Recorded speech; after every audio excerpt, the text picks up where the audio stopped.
Hi hello అండి. ఈరోజు నువ్వులు బీరకాయ పచ్చడి చేశానండి. ఎలా చేశానో ఇప్పుడు చూద్దాము.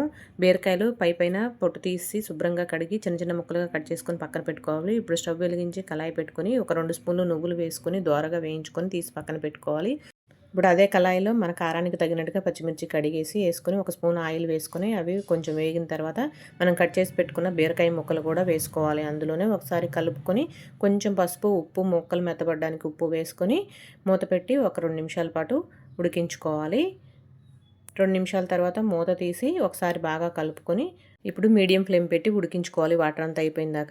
ఇవి వేగుతుండగానే ఒక 7, 8 వెల్లుల్లి రెమ్మలు కూడా వేసుకుంటే ఇందులో మెత్తబడతాయి వేడికి. కొంచెం చింతపండు కూడా కడిగేసి ఇందులోనే వేస్తే వేడికి మెత్తబడుతుంది. ఇప్పుడు నువ్వులు దంచుకుందాము. మెత్తగా దంచుకోవాలి. నేను రోట్లో చేస్తున్నానండి, మీరు మిక్సీలో అయినా చేసుకోవచ్చు. ఈ వేయించి పక్కన పెట్టుకున్న నువ్వులు మెత్తగా నలిగిన తర్వాత పచ్చిమిర్చి, చింతపండు కూడా ఇందులో వేసుకొని మెత్తగా దంచుకోవాలి. అవి కూడా నలిగిన తర్వాత మన పచ్చడి మొత్తానికి సరిపోను ఉప్పు వేసుకోవాలి. ఇందాక ముక్కలు వేగుతున్నప్పుడు మనం కొంచెం వేసాం కదా, ఇప్పుడు పచ్చడి మొత్తానికి సరిపోను ఉప్పు వేసుకొని సగం బీరకాయ ముక్కలు వేసుకోవాలి, మొత్తం వేసుకోవద్దు. సగం బీరకాయ ముక్కలు వేసుకొని బాగా మెత్తగా నూరాలి. అది నలిగిన తర్వాత ఉన్న సగం బీరకాయ ముక్కలు కూడా వేసుకొని కొంచెం కచ్చా పచ్చగా దంచుకోవాలి. అప్పుడు తింటున్నప్పుడు మనకి ఆ ముక్క తగులుతుంది, చాలా రుచిగా అనిపిస్తుంది బీరకాయ ముక్క.